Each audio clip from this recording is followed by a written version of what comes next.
자리가 있어야 되는 것입니다. 그런데 거기 세종대왕상 있죠. 우리 충북 이순신 장군상 있습니다. 광화문 광장에. 자, 우리 역사의 연결이고 세종대왕 같은 경우에는 세종대왕이 창제한 한글 없이 우리 한국인의 홍가 육이 있을 수 없습니다. 자, 그렇게 중요한 영웅들임에도 불구하고 사실 정치 사상적인 관점에서 보자면 그런 광화문 내거리의 그 동상들, 그 다음에 우리가 사용하는 집회의 초상들, 집회 초상들이 전부 조선시대 인물들입니다.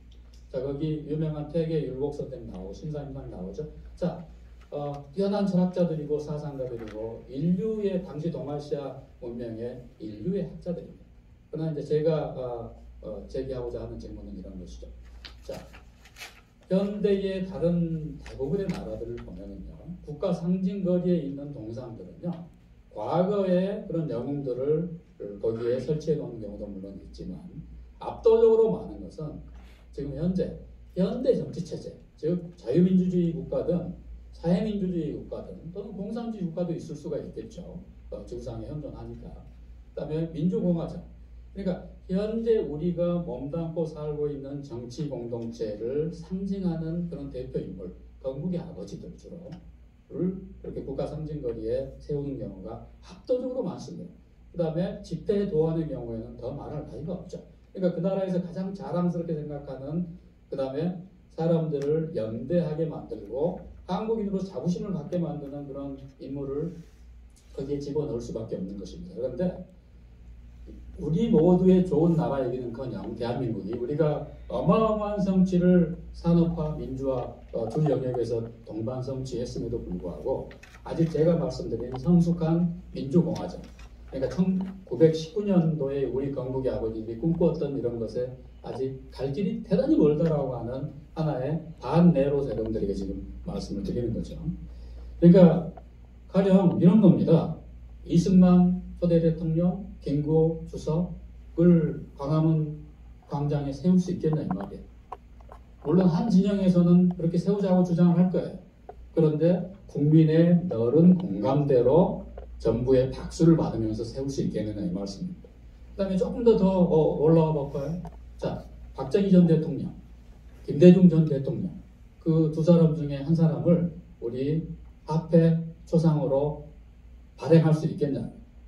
그게 가능하겠습니까? 2020년 또는 21세기 한국 사회에서. 그야말로 그거 자체가 공론 분열의 계기가 돼서 나라가 아마 두 쪽으로 쫙 쪼개져 버릴 거예요. 지금 그러니까 저는 이것들이 우리가 별 생각이 없이 지낼 수 있겠지만 사실 엄격하게 이렇게 들여다보면 우리가 대한민국이 건국한 지 지금 70년이 지났지만 아직 대한민국이 어떠한 정치 공동체, 정치 사상적인 비전 또는 이념에 의해서 이게 만들어졌느냐에 대한 국민적 합의가 아직 대단히 죄송한 말씀이지만 아직 도출되지 않았다라고 하는 것을 증명하는 저는 생생한 물증이라고 생각을 합니다. 그래서 우리 모두의 좋은 나라라고 하는, 제가 민주공화국을 이렇게 우리식으로 형용을 한 거죠. 그러면 추가적으로 또 굉장히 아픈 질문을 반드시 제기해야 되는 게 뭐냐면, 우리 모두의 좋은 나라가 되기 위해서는요, 몇 가지의 아주 현실적인 기준들을 통과를 해야 됩니다. 그게 뭐냐면, 자, 대한민국에서 법이 정의롭고 공정하게 작동하는가를 물어야 됩니다. 여러분들이 삶의 현장에서 나날이 느끼는 그런 질문일 수 있습니다. 자, 그 다음에 권력의 견제와 균형이 제대로 작동하는가 물어야 되고요. 자, 우리가 아까 자유롭고 민주공화정을 자유롭고 평등한 시민들이 공공성을 실현해가는 그런 정치 공동체라고 제가 규정을 하기로 했는데요. 자, 시민들이 정말로 우리 헌법에서는 법률 체계에서는 또는 우리가 고등학교나 대학에서는 우리가 다 자유로운 주권자라고 이야기를 하고 있지만 과연 정말 자유로운가? 우리가 실제 생활에서 우리의 사회경제적 이런 지평에서 정말 우리가 자유로운 존재인가라고 하는 것을 따끔하게 물어야 됩니다. 그 다음에 이제 이것은 우리는 인간다운 삶을 살고 있느냐라고 하는 질문으로 연결되는 것일 거고요. 또 나아가서 자, 한국 시민들은 정말 대한민국을 사랑하는가. 그 다음에 대한민국이라고 하는 나라가 공공상, the public goodness죠. 공공성 또는 공공성을 구현하고 있는 그런 나라인가에 대해서 반드시 짚어야 됩니다. 그러니까 이제 이런 저의 질문들은 결국 우리 모두의 좋은 나라라고 생각했던 민주공화정의 원리에 대한 최소한의 설명을 요구를 하게 됩니다. 제 그 자료집으로는 4페이지인데요. 거기 보면 제가 민주공화정의 원리로서 거기 이제 4가지를 압축적으로 설정을 해놨는데요. 이제 이 이야기를 쭉 하는 맥락은 아까 말씀드린 것처럼 자, 5월 강주, 민주주의를 위한 투쟁, 군사 독재에 대한 저항, 우리가 이제 이렇게 이야기를 합니다. 그 다음에 이제 그것을 중심으로 한 조금 더 성숙해지고 확장된 그런 미래지향적인 어떤 정신으로서의 호남정신이 오늘 이제 저의 주제인데요. 이게 이제 그런 일반론의 차원에서 우리가 지금까지 이야기를 해왔지만 조금 더 구체적인 방식으로 강론으로 심화시켜야 된다라고 하는 취지고요. 바로 5월 강주와 호남정신의 실체가 뭐가 되어야 된다? 바로 민주공화정의 그 이론과 실천, 특히 실천을 담아내는 것이 되지 않으면 안 된다라고 하는 것입니다. 그런 차원에서 제가 민주공화정의 원리를 크게 4가지로 요약하고 있는데요. 첫 번째는 법치주의입니다. 그래서 법치주의 그러면 너무나 이제 식상하게 들릴 수 있는데요.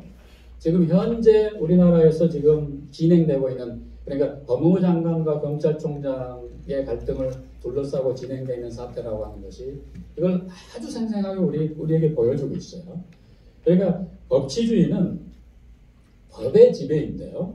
rule of law입니다. 그런데 이건 법에 의한 지배, rule by law하고는 완전히 180도로 서로 충돌하는 그런 생각입니다. 그러니까 법의 지배라고 하는 건 그런 거죠. 법 앞에 만인이 평등해야 되는 것입니다. 그러니까 법 앞에 만인이 평등하기 때문에 우리 헌법이 규정하고 있는 것처럼 일체의 사회적 특수계급의 창설을 불허한다라고 되어 있습니다. 우리 헌법에. 그러니까 그건 바로 절대 군권의 시대에서 옛날에 계급사회에서 절대 민권의 시대로 이행하면서 그것과 동행하는 사태죠. 특권계급이 존재하지 않아야 된다라고 하는 것은. 그럼 이건 법에 의한 지배는 뭐냐면요. 독재자들이 자신들의 강권 통치를 정당화하기 위해서 항상 법을 강조합니다. 우리가 정치 후진국에서 항상 보던 그런 모습들이고요. 우리의 경우에도 87년 체제, 제6공화국 이전까지의 군사 독재 정권들이 박정희든 전두환 정권이든 법에 의한 지배를 항상 전가의 보도처럼 휘둘렸어요. 그런데 법을 지켜라, 국민들 보고 법이 중요하다 이렇게 이야기를 하면서 자기들은 통치자들, 지배계급, 기득권 세력은 법에 위에 있는 것입니다. 그러니까 법의 지배, 만인이 법 앞에 평등한 법의 지배와 그 다음에 특권계급이 엄정하면서 이건 이제 독재, 기득권 세력들이 법 위에 자기들이 있다라고 주장하는, 그러면서 강권 통치를 정당화하는 수단으로 국민들을 억압하는 수단으로 법을 내세우는 것입니다. 그래서 법치주의하고 법에 의한 지배는 완전히 정반대로 충돌하는 사태이죠. 오늘날의 지금 현 시국에서도 자꾸 법을 강조하는 그런 분들이, 세력들이 있는데 이게 법의 지배인지 법에 의한 지배인지라고 하는 것을 여러분들 한번 투명하게 들여다보실 필요가 있습니다. 두 번째는 민주공화정의 원리 중에 두 번째는요. 이게 단순히 이제 정치 철학, 정치 사상적인 그런 논의에 그치는 게 아니고요. 우리의 실생활, 우리의 그 삶, 실제 구체적인 삶의 질병, 이것과 직결되는 아주 뜨거운 주제라고 하는 걸 다시 한번 말씀드립니다. 두 번째는 혼합정인데요. 혼합정이라고 하는 건 이제 뭐 아리스토텔레스에서 온 그런 개념인데요. 이걸 이제 현대적으로 발전시키면 아까 제가 권력의 상호 견제와 균형 말씀드리지 않았습니까? 그래서 이권 분립이 됐든 삼권 분립이 됐든 또 나라에 따라서 사권 분립, 오권 분립까지도 이야기 실행을 하는 그런 나라들이 있는데요. 왜 권력을 우리나라 같은 경우에 입법, 사법, 행정 세 개로 쪼개지 않습니까? 이 쪼개는 것은 괜히 한번 심심하니까 해보자고 해서 그렇게 쪼개는 것이 결코 아니라고 하는 걸 아실 거예요. 자, 권력이라고 하는 것이 한 군데로 집중되게 되면 결국 자유롭고 평등한 민중의 시민들의 권리를 박탈당하기 쉽게 되고 절대 권력이 탄생하게 되고 독재화되고 라고 하는 것을 짧게는 수백 년, 길게는 수천 년의 인류의 역사를 통해서 우리가 절실히 체험을 했기 때문에 이런 권력의 견제와 균형이라고 하는 그런 방편을 만든 것입니다. 그래서 우리가 로마정이라고 이야기할 때 가장 역사적으로 원형이 되는 것은 로마 공화정이죠. 로마 공화정이 한 500년 가까이 지속이 되었고요. 이 로마 개정으로 이행하기 전에 한 전성기 한 200년 동안이 있었는데요. 이 200년 동안에는 권력의 견제와 균형이 아주 유기적으로 잘 이루어졌어요. 그래서 집정관, 오늘날로 치면 통령이라고도 옮기기도 하는데 대통령, 행정부 역할을 하는 거죠. 언론은 국회 역할을 하게 되죠. 그 다음에 일반 민중으로 이루어진 위원회. 이게 이제 서로 견제와 균형이라고 하는 것이 절묘하게 이루어진 로마의 전성기가 있었고요. 모든 길은 로마로 통한다. 로마는 하루아침에 만들어지지 않았다라고 하는 유명한 그런 어떤 그 정식들이 상징하는 것처럼 로마 공화정의 전성기 때는요. 로마가 100만 명이 넘는 당대 세계의 아마 최대 도시였음에도 불구하고 거의 세계 제국의 위용을 가지했음에도 불구하고 여러분들 잘 아실 거예요. 로마 시내에 군부대가 주둔하지 않았고요. 오늘날식으로 이야기하면 상비 경찰이 없었어요. 로마 공화정의 전성시대에.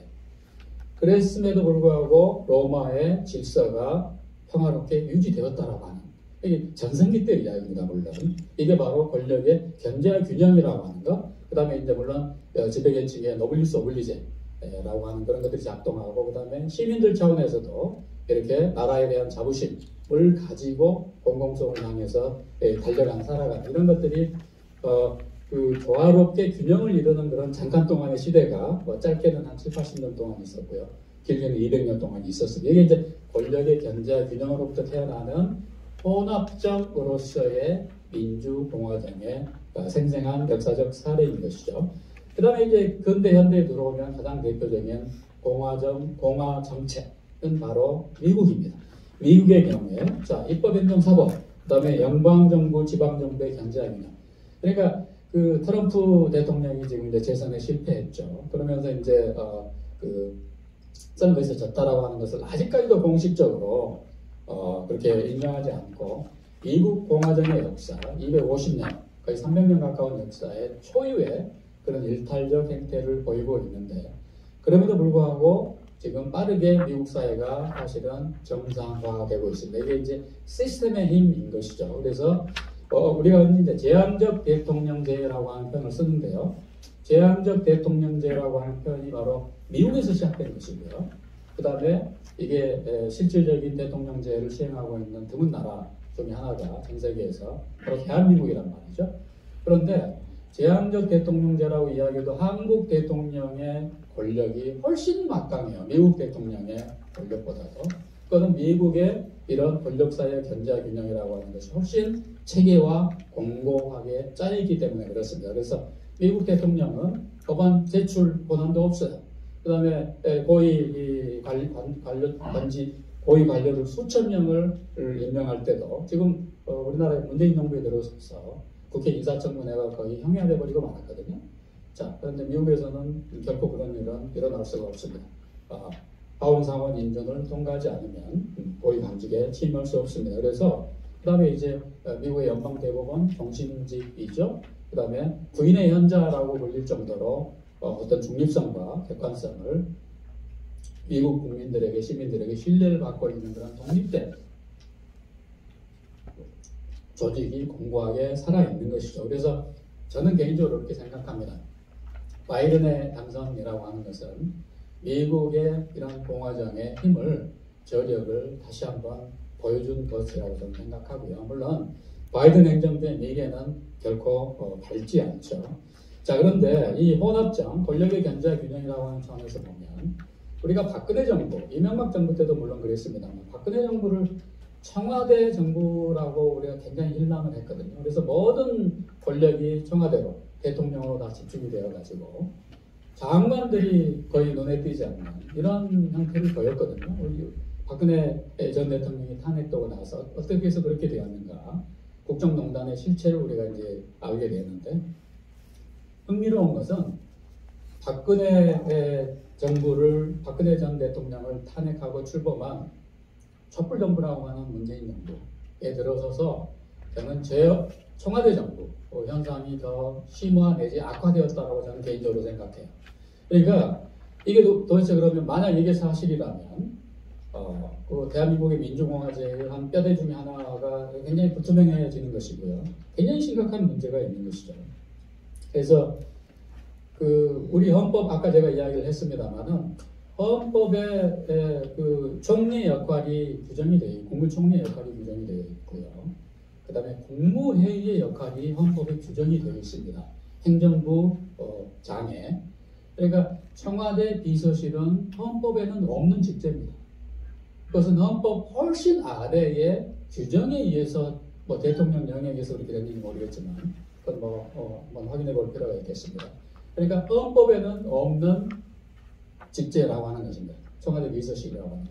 근데 청와대 수석 비서관들이 청와대 수석 비서관이나 보좌관들만 보이지 우리가 대한민국 지금 현재 내각의 장관들의 몇몇 이름을 잘 기억을 못합니다. 요새 이제 어마어마한 정책 실패 때문에 지탄을 받으면서 거론되고 있는 몇몇 부동산 정책 관할하는 장관 이 몇몇을 제외하고는 장관 이름을 우리가 알지 못해요. 장관에게 실권이 없기 때문에 그런 것이죠. 이게 이제 결국 청와대 정부의 그 폐단 중에 하나이고요. 혼합적 권력의 경제 균형을 위배하는 그런 사태인 것이죠. 민주공화정의 세 번째 원리는 비지배 자유라고 하는 약간은 좀 난해하게 들릴 수 있는 그런 개념인데요. 이건 그러니까 우리가 자유롭고 평등해야 된다라고 헌법적으로 또는 강령적으로 선언하고 있지만 실제 우리 삶에서 사회경제적인 지평에서 일상생활에서 우리가 사회생활하면서 다른 회사 생활도 해야 되고요.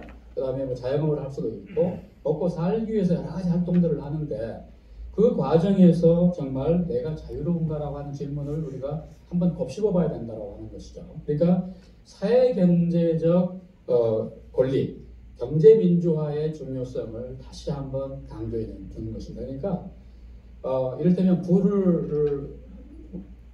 자가가 없는 서울하고 수도권에 사는데 자기 집이 없는 사람하고 자기 집을 여러 채 갖는 사람의 사회경제적인 자유가 같은 것이라고 말하기 어렵습니다. 지금 이 정부 들어와서 집값이 천정부지로 폭등하면서 자기 월급을 성실하게 저축을 하면서 집을 마련하고 집 사이즈를 키워갈 수 있는 그런 희망이 거의 사라져버린 셈이나 마찬가지거든요. 굉장히 중요한 요인은 정책 실패라고 저는 개인적으로 생각을 하는데요. 이건 결국 이런 특정 정권의 사회경제 정책의 대실패, 정책 오류라고 하는 것이 사회경제적 자유라고 하는 헌법상의 그런 권리를 유명무실한 것으로 만들어버리고 있는 기본적인 주거권이라고 하는 것이 대단히 불안정해져 버리는 것이기 때문에 이 비지배 자유라고 하는 것이 뭘 의미하느냐라고 하는 예를 생생하게 들기 위해서 부동산 이야기를 제가 했습니다. 네 번째는 민주공화정의 네 번째 원리는 시민적 덕성과 애국심인데요. 우리가 먹고 살아야 되고요. 자식들 교육시켜야 되고요. 집도 마련해야 되고 그래서 열심히 일합니다. 그것과 그런 사적인 동기와 아울러서 내가 대한민국 시민의 한 사람으로서 살아가고 있기 때문에 대한민국이라고 하는 이 사회 전체를 또 고려를 우리가 어떤 행동을 하고 판단을 할 때 배려를 하고 고려를 해야 됩니다. 지금 시민적 덕성이라고 하는 것은 그걸 지칭하는 것이고요. 그 다음에 이제 애국심, 과연 우리가 우리 나라를 사랑하느냐. 그러니까 그게 통상적으로 뭐 강제되거나 훈육되는 그런 차원이 아니고 내가 정말 내 마음에서 깊이 우러나오는 방식으로 자랑스럽게 생각하느냐라고 하는 것을 물어야 되고요. 이건 저는 우리 인종에 대한, 혈통에 대한 그런 자부심이라기보다는 아까 우리 헌법 이야기를 하지 않았습니까? 대한민국 헌정질서, 대한민국 헌법정신, 대한민국이라고 하는 민주공화정에 대한 나의 경외감, 존경, 사랑 이런 것들이야말로 저는 한국 국민이 나라에 대해서 갖는 애국심의 실체가 되어야 된다는 생각을 갖고 있습니다. 이 네 가지가 충족이 되면 바로 아까 제가 여러 번 말씀드린 것처럼 우리 모두의 좋은 나라가 실현된다기보다도 이것을 향해 가는 과정이 끝이 있다고 말하기 어렵겠죠. 그러니까 그것은 끊임없이 전진해가는 그런 영구적 실천의 과정일 것입니다. 그런데 이것에 이런 네 가지의 원리에 근접한 우리가 실천을 하려고 시도를 하고 노력을 하고라고 하면 조금 더 조금씩 우리 모두의 좋은 나라에 가까이 가게 되지 않겠느냐라고 하는 것이고요. 우리 모두의 좋은 나라에 이렇게 가까이 가게 되는데 이 5월 광주와 호남 정신이 결코 삭제될 수 없는 필수 구성 요소라고 하는 것을 다시 한번 강조드리고 싶습니다. 자, 그러면 오늘 또 다른 중요한 주제이기도 한 민족주의에 대해서 제가 민족주의 빛과 그림자라고 하는 방식으로 드리고 싶은데요. 민족은 우리의 자아 정체성, 우리의 자기 인식에서 정말 그것을 빼놓고는 나 자신, 그 다음에 여러분들 자신이 성립조차 불가능한 그런 무형의 문화적인, 언어적인 그런 자부심의 원천임이 분명합니다. 반만년 역사의 주춧돌이죠. 우리의 민족감정, 민족주의라고 하는 것은. 거기에 대해 이제 우리가 반드시 고려해 봐야 될 게요. 그러면 한국 민족주의, 코리안 내셔널리즘이라고 하는 것이 어떤 방식으로 작동해 왔는가, 우리 2000년 역사, 또는 길게 보면 반만년 역사에서. 저는 이게 주로 저항적 민족주의의 방식으로 형성화되었다고 생각합니다. 그러니까 우리가 이른바 대한민국의 이런 성취 이전에는 대단히 불행히도, 그다음에 아쉽게도 약소국이었던 것이 사실입니다. 동아시아 지역에서. 그래서 어떤 국사학자들은 외침, 그러니까 외국의 침략을 거의 1000번 가까이, 큰 거 작은 거 다 통틀어서 1000번 가까이 겪었다라고 이제 그렇게 이야기를 하시는 분들이 있고요. 뜻으로 본 한국 역사라고 하는, 제가 한국이 생산해낸 최대의 역사 철학 텍스트라고 생각하는 함석헌홍의 뜻으로 본 한국 역사는, 이게 이제 일제 때 물론 그 원형이 쓰여진 텍스트이긴 합니다. 그래서 한국인에 대해서, 한국에 대해서 이렇게 형용하고 있기도 합니다. 이건 함석헌홍의 표현입니다. 늙은 청년, 늙은 작부. 얼마나 우리가 비참합니까? 그러니까 계속 외침을 받아오. 그래서 주눅 들고 결코 우리의 이런 것들을 웅비를 제대로 펴지 못한 그런 역사. 이제 거기에 대한 케이커 교도로서의 이제 그런 관점을 가지고 제일 처음에 일제 때 이제 뜻으로 본 조선사라고 하는, 의미로 본 조선사라고 하는 그런 취지로 이제 함석헌홍이 이런 책을 썼던 것이죠. 그러니까 한국 민족주의는 약소국으로서 약소민족으로서의 그런 의식이 우리 선조들에게는 굉장히 많이 있었고요. 그래서 이제 그 4대 사상이라고 하는 것이 생존의 한 방편이자 지혜로서 특히 조선조에 압도적으로 관철되었다라고 하는 사실을 우리가 알고 있고요. 그 다음에 이제 이 한국 민족주의가 저항적 민족주의로 뿌리를 내린 결정적인 이유는 요새도 이제 현재 진행형으로 뜨겁게 우리를 격발시키는 주제인 바로 이웃 일본의 잔혹하기 짝이 없는 일본 제국주의에 의해서 35년 동안 우리가 식민 통치를 받았다라고 하는 이런 사실. 그래서 한국 민족주의에 이게 어마어마한 도덕성과 정당성과 한국 민족주의 이꼴 정의로운 것이다라고 하는 그런 신성한 아우라를 입히게 됩니다. 그래서 한국 민족주의야말로 21세기 2020년 오늘의 상황, 오늘의 한국 사회 현실에서도 어떤 사람이 한국 민족주의를 비판한다라고 하는 것은 결코 쉬운 일이 아닙니다. 그러니까 이런 거예요. 자, 독도가 우리 땅이 아닐 수도 있다 라고 공론장에서, 이런 강연장에서 어떤 한국 교수가, 역사학자가 그렇게 한국인 청중들에게 문제 제기할 수 있겠습니까? 저는 물론 독도는 한국 땅이라고 확신하고요. 역사적인 기록이나 모든 것을 물증이 있다라고 물론 생각을 합니다만은, 제가 방방론적으로 여러분들에게 질문을 던져본 겁니다. 자, 독도가 자기 땅이라고 주장하는 일본의 주장에 우리가 한번 진중하게 들여다봐야 되는 건 아니야? 라고 한국인들에게, 청중들에게 그렇게 물어볼 수 있겠냐? 그러니까 한국 민족주의에 입혀진 이런 신성한 아우라라고 하는 것이 너무 우리를 압도하고 있기 때문에 우리는 너무 그것을 당연하다고 생각을 하는 것이죠. 자, 그러나 지금 이 시점에서는 우리의 자기성찰적 점검이 요구된다고 저는 생각합니다. 그 첫째는 뭐냐면요. 자, 민족주의라고 하는 것과 민족의 어떤 관계입니다. 그래서 이제 저쪽 서구 학자들 중에서는 이런 이야기까지 하는 사람이 있어요. 민족이라고 하는 실체가 먼저 있어서 민족주의라고 하는 어떤 이념이 생겨난 게 아니다. 이렇게 주장하는 유력한 학파가 있습니다. 그러니까 아니 민족이 민족주의를 만든 것이지 어떻게 민족주의가 민족을 만들어? 그러니까 민족주의라고 하는 어떤 이념이 민족을 사후적으로 창출했다라고 주장하는 학자들까지 있는 거예요. 그러니까 저는 그게 100% 옳다라고 말씀드리는 게 아니고요.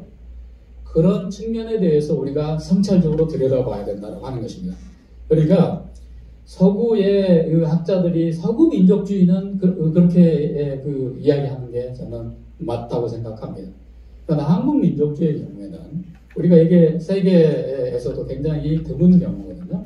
그러니까 특정한 지역에서 인종, 언어, 혈통의 순수성이라고 하는 것을 장기 지속한 굉장히 드문 나라입니다. 우리나라가. 자, 그래서 한국 민족주의라고 하는 것이 뭐 일제 때 생성되었다거나 근대에 출현했다거나라고 하는 것은 팩트하고 저는 어긋난다고 생각해요. 그러나 민족이 민족주의를 만든 게 아니라 민족주의가 사후적으로 민족을 부각시킨 측면에 대해서 우리가 신중하게 들여다봐야 돼요. 제가 예를 들어볼게요. 여러분들 단군 할아버지, 단군 신화. 자, 그러면 이거는 단군을 우리가 실제했던 역사적 시대라고 만약 이제 전제를 한다면 이건 국사학계에서 이제 논쟁의 대상이기 때문에 만약 2020년 예전에 몇십 년 전만 해도 단기를 쓰지 않았습니까? 단군 기원이라는 뜻이죠. 그러면 그 단군의 존재와 거조선이라고 하는 나라에 대한 그런 논술이 한반도에 살아왔던 한반도에 존재했던 여러 왕조들에서 계속 있었느냐라고 하는 것을 짚어봐야 됩니다. 여러분들 단군 신화라고 하는 것이 한국 지식인 사회 또는 공적인 장에서 분명한 형태를 갖추고 부각된 것은 바로 몽골이 고려를 침략했을 때입니다. 즉 고려 왕조라고 하는 하나의 나라가 그야말로 멸망 반보 직전에 총체적 위기 상황에 직면했을 때 그러면 8만 대장님도 그때 맞는 거 아닙니까? 강화도로 피난 가서 그러면서 민중을 규합해야 될 거 아니에요? 왕조의 통치자의 입장에서도 그러면 한민족의 선조로서의 단군이라고 하는 것을 강조할 필요가 있게 되는 것이고요. 물론 이제 삼국 유사나 뭐 이런 것들 그 이전에 서술이 되었지만 국가적 차원에서 사회 전체적 차원에서 단군이 한민족의 선조라고 집중적으로 조명받고 떠받들어지는 것은 바로 몽골 침략 때의 고려왕조 때라고 하는 것이고요. 저는 이제 그걸 그렇게 표현한 거죠. 단군이 이때 이 몽골 침략 때 왕조에 의해서 호명되었어요. 공식적 당론으로. 그 다음에 이제 여러분들 환단고기라고 하는 그런 위대한 상고사를 외친 정통 국사학계에서는 위서라고 그렇게 주장하는 그런 이제 제야사학계에서는 바이블로 떠받드는 그런 역사 텍스트가 있습니다. 그런데 그것도 이제 굉장한 아마추어 독서 계층이 그것에 열광하는 그런 분들이 많이 계세요. 그런데 이제 저는 역사학, 국사학 전공자는 아니지만 관심이 있어서 이렇게 들여다보니까 이 환단고기라고 하는 천부경이라고 하는 이런 텍스트들 있잖아요. 오늘날은 그 특정 민족 종교의 성경으로 간주되고 있는 그런 역사책들이죠. 이게 언제 발견되었냐면요. 일제 때 발견되었어요. 그 이전에 이게 존재했다라고 하는 뭐죠? 문헌적 증거가 부재한 것으로 제가 알고 있습니다. 그러면 일제의 식민 통치가 전 세계 제국주의 세력들의 그런 이 19세기가 제국주의 시대 아니었습니까? 그래서 온갖 횡포와 뭐 남동 가까운 그런 짓들을 서구 제국주의 국가들이 피식민 국가들에게 저질렀지만 일제의 식민 통치라고 하는 것은 그 가운데서도 요래를 찾아보기 어려울 정도로 가혹한 것이었습니다. 자, 한국어 자체를 말살하려고 했고요. 우리의 그런 모든 문화 이런 것들을 완전히 뿌리 뽑으려고 하지 않았습니까? 제가 며칠 전에 우연히 시간이 나서 경복궁 그 야간 경복궁 경복궁을 밤에 개방을 하거든요. 그래서 숱하게 지나다니는데 한 번도 밤에 들어가 본 적은 없더라고요. 그래서 제가 제 집사람 한번 가봤습니다. 아주 좋았습니다. 낮에 경복궁은 뭐 자주 갔죠. 근데 여러분들 지금 경복궁 중건 사업이 한 30년, 한 50년 프로젝트로 진행이 계속 되고 계속 짓고 있습니다. 그런데 원래의 경복궁 규모, 그 다음에 대원군이 중건한 경복궁, 이 경복궁 건물에 지금 현존하는 경복궁. 그러니까 지금 대한민국 정부가 들어서면서 계속 이걸 중건하기 시작해서 많은 건물들이 새로 보태졌어요. 옛날에 있었던 건물들을 복원한 거죠. 그런데 지금 있는 경복궁의 그 건물들의 개수나 그 규모가 원래 있었던 경복궁의 규모와 비교해서 몇 분의 1이나 된다고 생각하십니까, 여러분들? 일제가 근정전 이런 것들을 놔두고는요, 거의 전부 다 밀어버렸어요. 일제가. 그 다음에 거기에 동물원 만들고요. 그 다음에 거기에 무슨 박람회 같은 거 한다 하면서 다 밀어버리고 이걸 민간에게 팔고 막 이런 즉 민족문화 말살 정책으로 그렇게 한 거죠. 원래의 경복궁 건물의 총 숫자는 제가 한 700개에서 900개 정도 되는 걸로 알고 있습니다. 그러니까 그 지역이 완전히 건물들로 꽉 차 있는 그런 어마어마한 사실 규모였던 것이죠. 자, 다시 환단고기로 돌아가면요. 이렇게 어목한 잔혹한 일제 통치에 대한 한국인의 반응의 방식 중에 하나로 나온 게 저의 개인적인 추측으로는 바로 위대한 상고사라고 하는 저는 그런 어떤 꿈이라고 할까요? 그러니까 과거 지금의 중원대륙, 중국대륙 전체 나아가서 뭐 바이칼로 이쪽까지 전부 한민족의 선조들이 지배했던 것이다. 더 나아가서는요. 세계사의 가장 중요한 고대사입니다. 물론. 그래서 이거는 전부 한민족이 만든 것이다 라고 주장하는 분들까지도 있어요. 적어도 중원대륙 전체가, 중국대륙 전체가 한민족의 지배하에 있었다. 상고사에는 이렇게 이제 주장을 하는, 그걸 주장하는 것이 환단고기인데, 이런 것들은 결국 저는 이런 측면이 있다고 생각해요. 일제 때 너무 힘들었어요. 그럼에도 불구하고 우리가 한국인으로서 살지 않을 수 없습니다. 이건 지상 명제이기 때문에. 그럼 어떻게 해야 됩니까? 기대해야 될 때가 있어야 되고요. 기대할 때가 뭐냐면 바로 그런 판타지라고 하는 것입니다. 꼭 부정적으로 우리가 생각할 필요는 없습니다. 그런 위대하고 찬란했던 우리의 역사라고 하는 것, 결코 기죽지 말아야지. 이런 역할을 부분적으로 했던 것이죠. 자, 이게 이제 담론으로서의 민족주의. 민족은 상상된 공동체의 측면이 있다라고 하는 거. 이걸 우리가 염두에 둬야 됩니다. 두 번째는 이게 이제 가장 중요한데요. 민족주의를 우리가 이제 들여다볼 때 가장 신중하게 차분하게 성찰해야 될 부분이 바로 이겁니다. 민족주의가 종족적 민족주의로 발현될 때 그게 근본적으로 퇴행적이고 반동적일 수 있다라고 하는 이런 것입니다.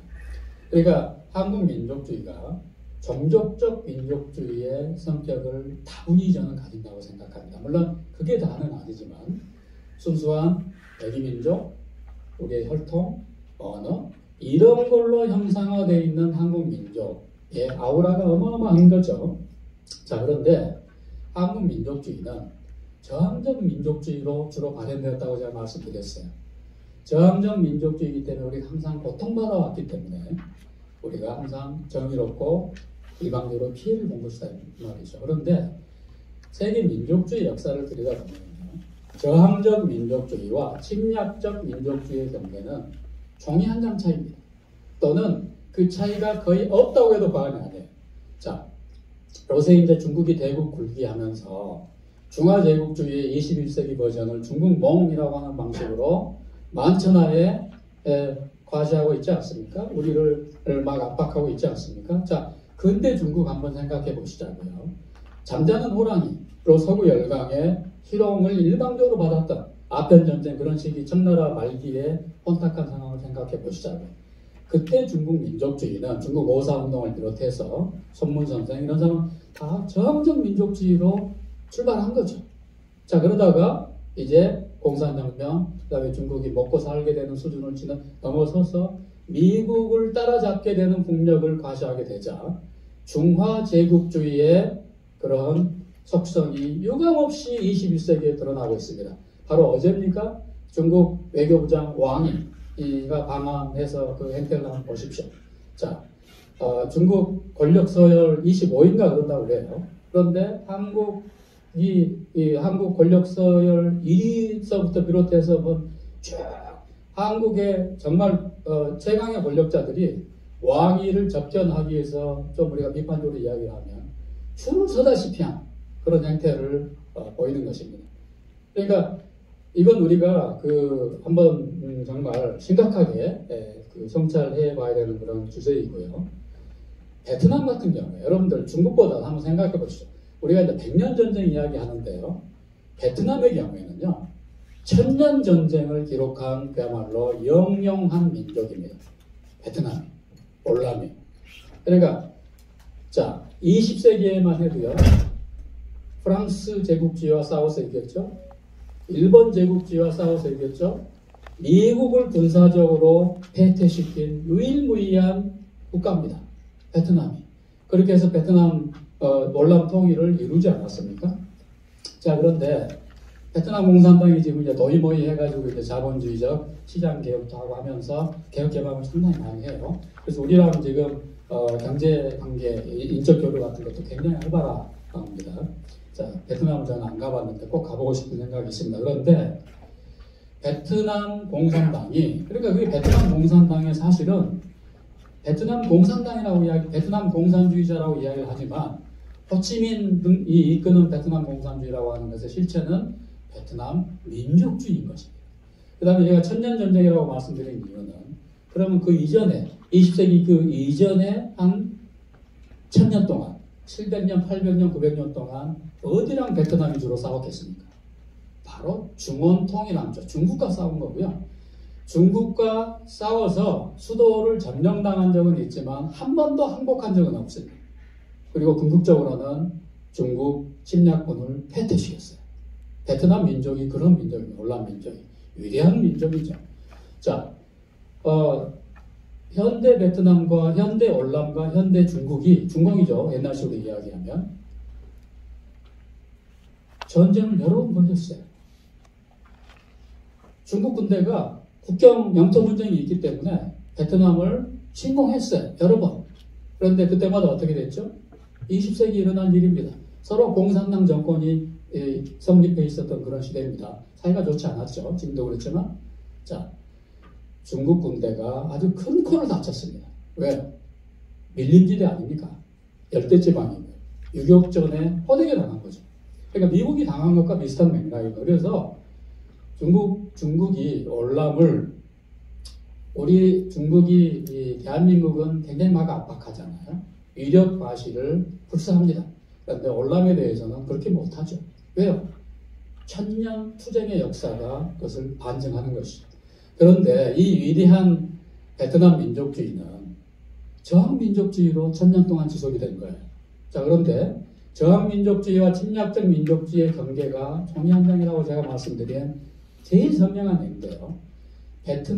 올람이 베트남 공산당이 그러니까 올람 민족주의자들이 올람을 통일하고 나서 제일 먼저 한 대외 행동이 아시는 분들은 아시겠지만 이웃 캄보디아 공산당 크메르 루츠를 무력 침공한 것입니다. 그래서 크메르 루츠 킬링필드를 만든 크메르 루츠를 패퇴시킨 것이 바로 베트남 공산당입니다. 그러니까 캄보디아 인민들의 입장에서는 이건 외세가 침략한 거죠. 사실은. 저항적 민족주의하고 공세적 침략적 민족주의라고 하는 것이 사실 그렇게 먼 거리에 있지 않다라고 하는 거. 그래서 저는 학생들에게 종종 이 질문을 해요. 자, 우리 백이민족 평화를 사랑하고 한 번도 다른 나라를 침략하지 않았다라고 하는 그런 자부심을 역사 국사 선생님들이 많이 우리에게 말씀을 하셨어요.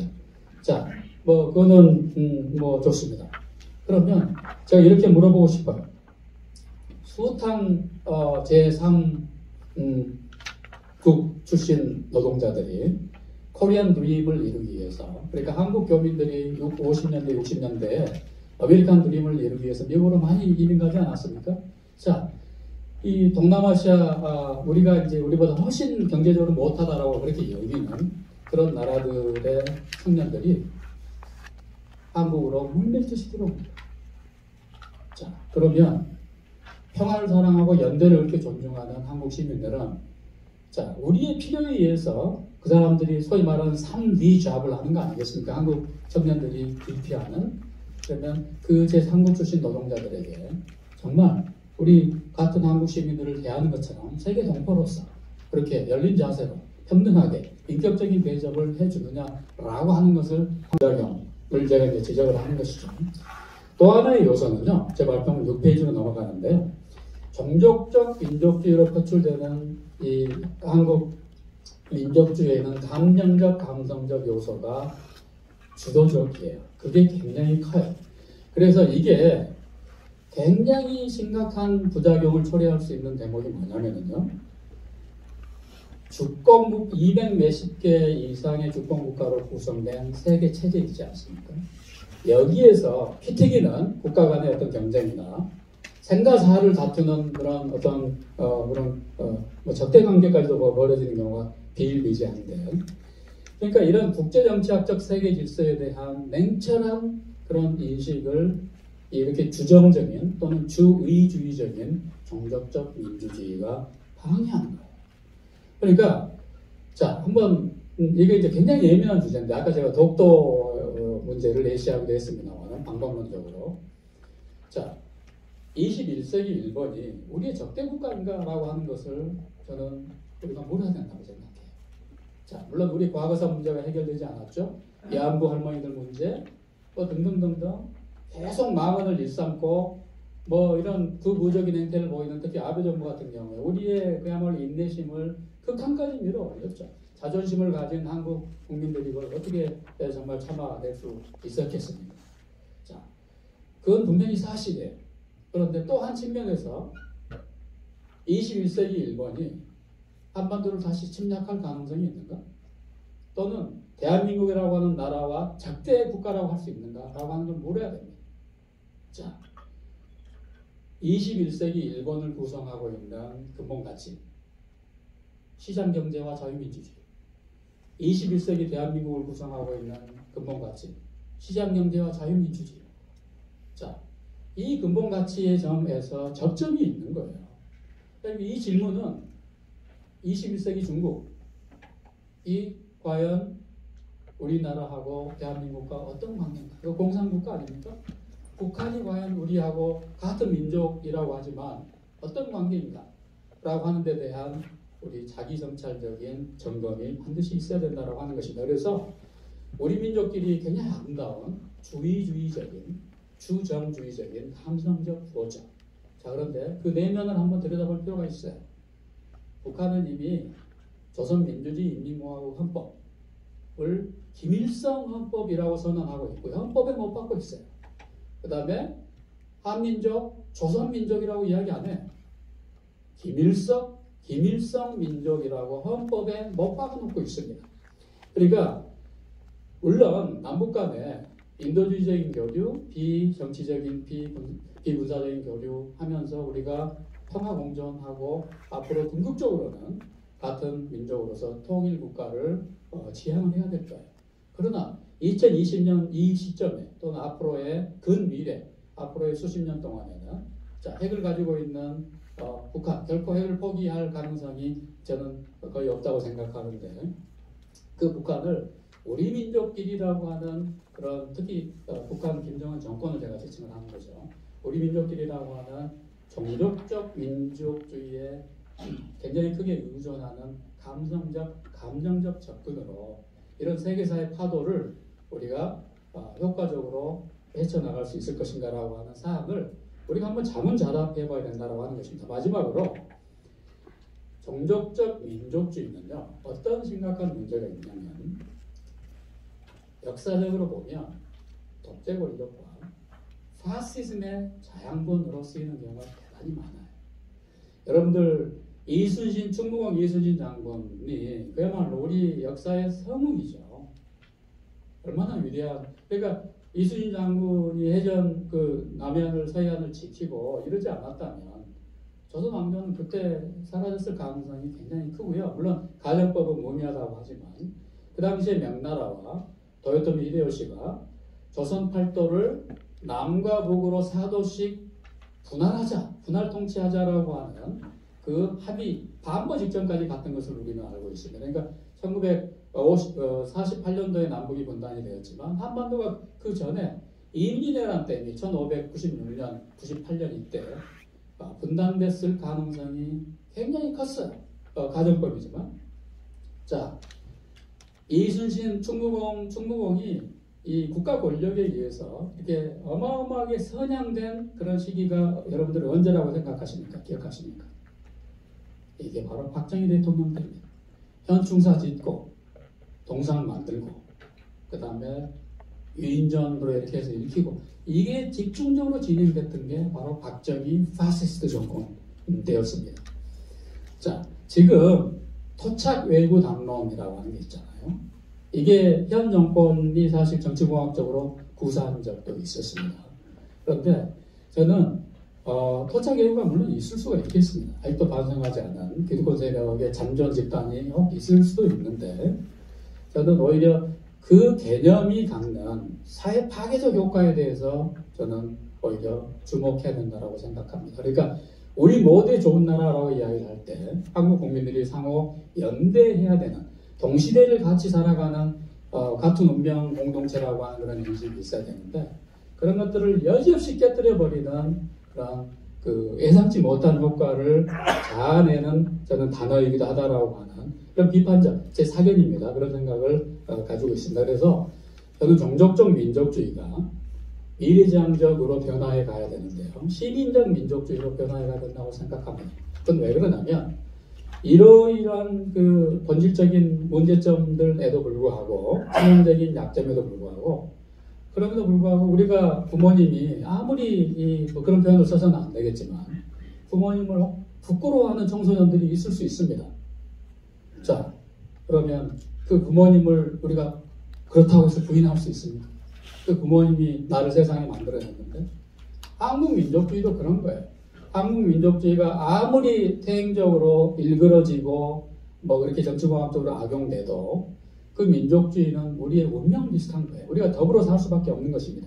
나의 자아정체성을 구성하는 핵심적 요건이기 때문에 따라서 그 민족주의를 종족적 민족주의에서 시민적 민족주의로 그러니까 인종이나 혈통에 대한 어떤 순수주의보다는 민주공화정이라고 하는 대한민국의 정치 공동체의 영혼에 충성하는 그러니까 헌법 정신에 충성하는 그러니까 조금 더 구체화시켜서 이야기하면 미래지향적으로 재구성된 5월 강조와 호남 정신에 충실한 그런 태도 이게 바로 이제 한국 민족주의의 미래가 되겠죠. 제가 이제 지금까지 이야기한 것은요. 5월 강조와 호남 정신은 마치 2016년 17년 촛불이 그랬던 것처럼 우리가 민주공화정의 주권자로서 우리를 만들어가는 핵심 요소입니다. 우리로 하여금 주인의식을 갖게 만드는 결정적인 힘입니다. 다시 한번 제가 강조드리지만 5월 강조와 호남 정신은 이런 이편적 공화정의 정신을 구현을 해야 되고요.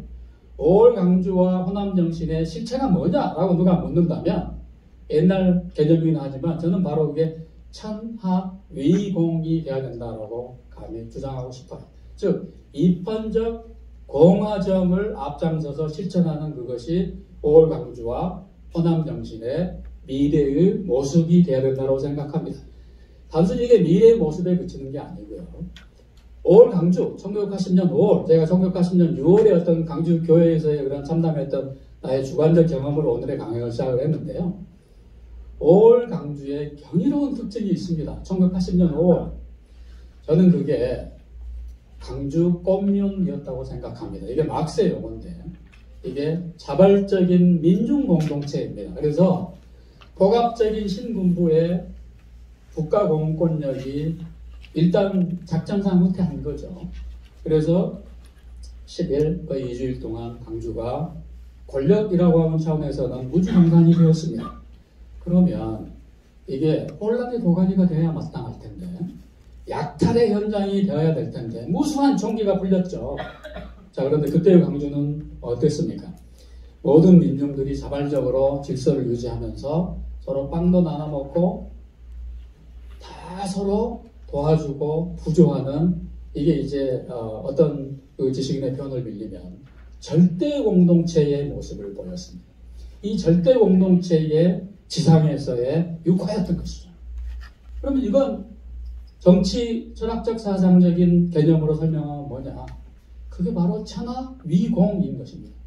공공성의 입헌적 공화정 정신을 1980년 5월 강주 시민들이 그 참혹한 그런 인명피해, 그다음에 공권력의 탄압을 딛고서서 그것을 잠시 동안이나마 자발적으로 서로 공유했던 것입니다. 이건 저는 정말로 경이로운 그런 사건이었다고 생각을 하고요. 따라서 호남 대안 포럼의 존재 이유하고도 직결되어 있는 것이고요. 저는 이 질문을 반드시 던져야 된다고 생각합니다. 바로 이 시점에. 그게 뭐냐면 우리가 지금 그리고 여기서 그런 공화의 삶, 천하 이공의 삶을 부분적이나마 실행하려고 노력하고 있느냐 물어야 됩니다. 이거는 5월 강주와 호남 정신, 자, 강주 시민들과 우리 호남 시민들에게 반드시 스스로 묻고 답해야 될 그런 질문인 것이죠. 그래서 5월 강주 호남 정신이 이렇게 찬란한 그런 과거가 있지만 그것이 과거의 유물로만 박제되거나 또는 특정한 세력에 의해서 그걸 전유해가지고 정치적으로 이를테면 이용되는 사태, 특정 정권에 의해서 이렇게 이용되는 사태, 이런 것들은 저는 결코 바람직한 방향은 아니라고 생각합니다. 그래서 끊임없이 이런 과거라고 하는 것이 단순히 과거에 머무르는 것이 아니라 바람직한 현재, 지금 우리가 살아가고 있는 이 현재, 그 다음에 우리가 만들어가야 할 미래에 살아있는 힘으로 작용을 해야 된다고 생각을 하고요. 그런 점에서 여러분들 귀에 거슬리실 수도 있겠지만 이런 자기 비판적인 질문을 우리가 반드시 던져야 됩니다. 자, 강주와 호남은 2020년 강주와 호남입니다. 2020년 강주와 호남이 지역이기주의와 지역이기주의를 또 넘어서서 지역 패권주의를 과연 우리가 정말 극복했는가 라고 하는 걸 짚어야 됩니다. 자, 우리가 박근혜 정권의 국정농단과 권력남용에 정민이 저항하고 비판했지만 강주 시민들과 호남 시민들이 앞장섰습니다.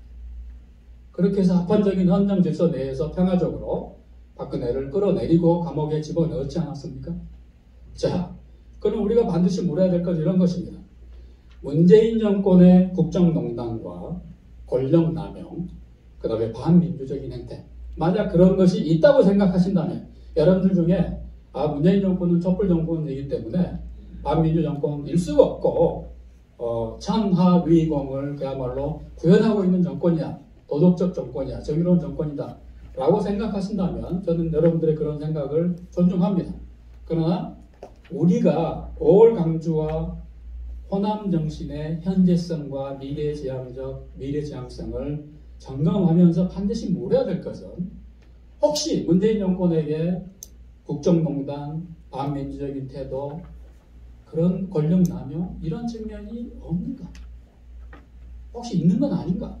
그러면 만약 그런 것이 있다라고 우리가 판단한다면 강주 시민들과 호남 시민들은 그렇게 판단한 호남 시민들은 그럼 문재인 정권에 대해서 어떤 태도를 취하고 있는가? 반드시 물어야 된다고 저는 생각합니다. 우리가 박근혜 정권에 대해서 그렇게 묻고 판단하고 행동에 옮겼던 것처럼, 자, 더 나아가서 저는 살아있는 권력이, 이건 제 개인의 견해입니다. 연성 파시즘으로 폭주하면서 나라다운 나라의 꿈, 결국 촛불의 꿈입니다. 촛불의 꿈은 강주의 꿈인 것이죠. 그리고 호남의 꿈인 것이라고 저는 생각합니다. 그래서 만약 살아있는 권력이 연성 파시즘의 권력으로 태행하고 있다면 5월 강주와 호남 정신은 그러면 어떻게 대응해야 됩니까? 자, 마지막 질문입니다. 권력과 정의가 충돌할 때 이권과 공공성이 정면에서 부딪힐 때 5월 강주와 호남 정신은 어떻게 대응해야 되는가라고 하는 질문. 저는 그게 굉장히 긴박하고도 중요한 현재 진행형인 의문이라고 생각합니다. 자, 제 이야기를 이제 마무리할 텐데요. 지금까지 쭉 말씀드린 것처럼 우리 모두의 좋은 나라라고 하는 그런 공화정의 비전에서 5월 강주와 호남 정신은 빼놓을 수 없는 필수 구성 요소이자 이념형, 모험에 가까운 것입니다. 그래서 저는 대한민국의 현대사에 대해서 굉장한 자부심을 우리가 가져도 된다고 생각하는데요. 우리가 산업혁명을 성공시켰어요. 대한민국이. 그 다음에 민주혁명을 통반 성공시켰습니다. 이게 전 세계 200 몇십 개 국가를 돌아봐도 이런 나라들이 별로 많지 않고요. 제2차 세계대전 이후에 산업혁명과 민주혁명을 동시에 성공시킨 저는 거의 유일무이한 나라. 이게 대한민국이라고 생각합니다. 자, 그런데 그렇다고 해서 우리가 여기서 만족해서는 안 되겠죠. 앞으로 나아가야 됩니다. 앞으로 자, 우리가 산업혁명, 민주혁명을 성취하지 않았습니까? 그러면 남는 것은 뭐겠습니까? 저는 그것은 공화혁명이라고 생각합니다. 자, 그런 21세기적인 비전인 공화혁명의 견인차, 기관차, 그 바로 5월 강주와 호남 정신이었다라고 생각하는 것입니다. 그래서 저는 이거를 바로 위대한 한국의 꿈, 위대한 한국몽이라고 생각하고요. 우리 대한민국의 영어 공식 명칭, 우리 여러분들 여권 가지고 계시잖아요. 여권 앞에 보면 공식 명칭이 Republic of Korea입니다. Republic of Korea를 그대로 옮기면 뭐가 됩니까? 대한공화국인 것입니다. 자, 우리 건국의 아버지들이 이걸 이미 알았던 것이죠. 공화정의 꿈이라고 하는 것이 이렇게 위대하다라고 하는 것. 저는 오늘 호남 대한포럼이 정의와 상식을 이렇게 복원하면서 이 위대한 공화정의 꿈, 그 다음에 21세기 공화혁명의 선두주자가 되시리라고 하는 것을 믿어 의심치 않습니다. 제 강의를 이걸로 마치도록 하겠습니다. 감사합니다.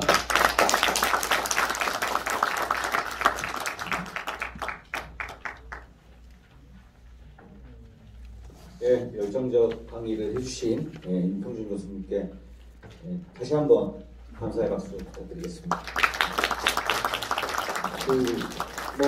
여기 강의 내용 이제 5.18에서부터 5.18이라고 하는 것들을 이제 좀 안 좋게 전유하려고 하는 그런 집단도 있고, 또 만약 5.18이라고 하는 사건에 대해서 우리가 발전적으로 계승해야 될 게 뭐가 있느냐에 대해서 어떤 공화주의적인 정신, 공공성, 그리고 이제 또 민족주의 역시 시민적 민족주의, 종족적 민족주의로 벗어나서 시민적 민족주의로 가야 된다. 라는 말씀, 이런 말씀들은 뭐 아무튼 저희가 충분히 새겨 들을 만한 그런 이제 가르침이라고 생각을 하고요. 원래는 질의응답을 해야 되는데 저희가 대관 시간이 이제 지금 임박해 있습니다. 오늘 교수님이 너무 이제 강의를 열정적으로 해주시더라고. 그래가지고 여러분 많이 아시겠지만은 혹시 반드시 나는 질문을 꼭 해야 되겠다라고 하시는 분 계십니까? 나는 오늘 질문을 못하면 너무 후회할 것 같다. 돌아가서. 그러신 분은 아직 안 계시죠? 예, 알겠습니다. 그러면은 오늘 저희 호남 대한포럼 창립식, 그 다음에 또 창립 기념 강연 준비해 주신 지금 임평준 교수님, 이하 또 저희 이제 준비해 주신 여러분들, 간사분들, 또 사무처장님, 또 여기 직접 와주신 회원분들 모두 정말 수고하셨습니다. 예, 박수 치면서 마무리하도록 하겠습니다. 고맙습니다.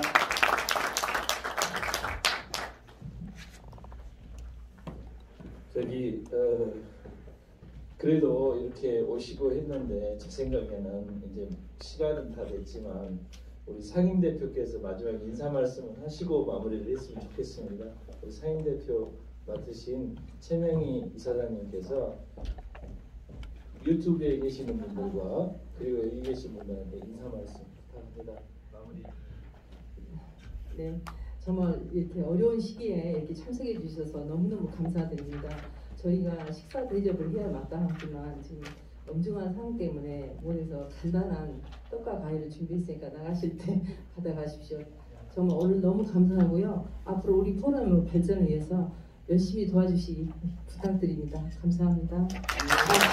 교수님 오늘 강의 너무 좋은 강의 잘 들었습니다. 감사합니다. 여기 오신 분들 다 기념 촬영하는 안 될까요?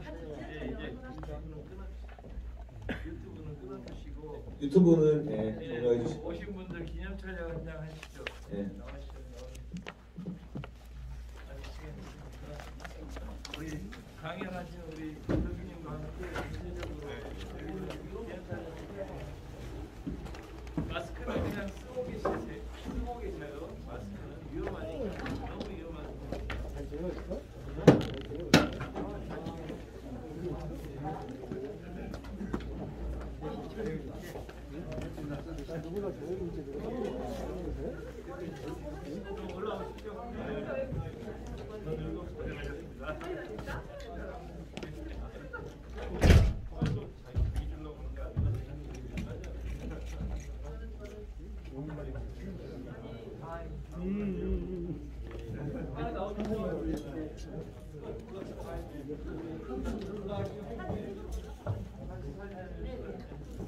이거 같이 사진 한 장 찍고 가시게요. 다 이쪽으로.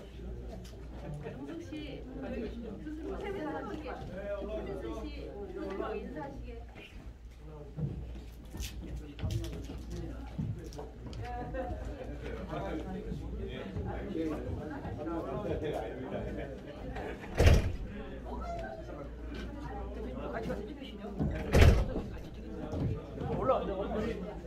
아니, 고맙습니다. 병문 씨도 찍으세요. 내가 찍을게. 내가 찍을 테니까 같이 고생했으니까 같이 사진 찍어. 돌아가면서 내가 찍고 나서. 예, 몇 분만 하세요. 몇분 앞으로 앉으세요. 자, 젊은이들 빨리 들어가세요. 목사님 앞으로 앉으세요. 저랑 같이. 어른 사진 찍게. 앞으로 앉으세요. 목사님. 네, 목사님. 자, 조금만 목사님 한 번 보여주세요. 더 계시잖아요. 목사님. 목사님이 여기 아이고. 윤호수 위원장이 네. 앞으로 좀. 또 앞으로. 오케이. 괜찮습니다. 아니 뒤에 찍으면 돼요. 자, 찍습니다. 자, 앞에 보시고. 앞에 보시고. 하나, 둘, 셋. 자, 이렇게 하면서. 이렇게 하면서. 자, 하나, 둘. 잠깐만, 불러주세요. 하나, 둘, 셋. 화이팅! 자, 한 번만 더. 하나, 둘, 셋. 화이팅! 네, 고맙습니다. 고맙습니다. 네? 아니. 우리 하나 찍어요. 대표님, 교수님만 가운데, 교수님만 가운데. 아버지 하시는 분하고.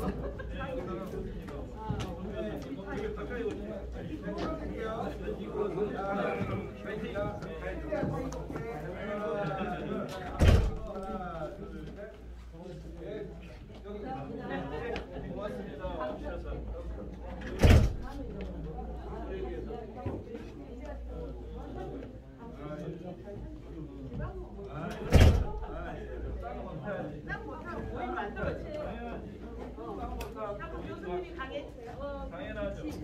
당연하지. 내가 만들어줬어요.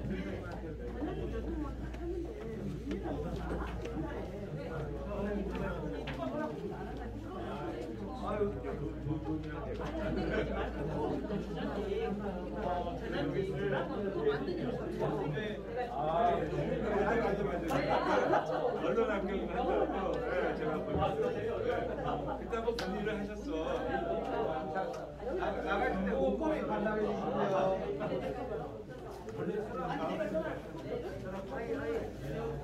당연히 내가 투자를 바로 할 줄 알고 했는데 없는 거야. 나중에 가격 어떤 전화를 쓰는 거야?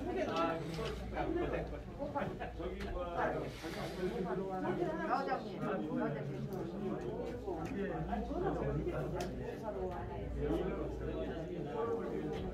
가입 안 하셨는데 마스크 쓰고 있어요. 시간 좀 가자.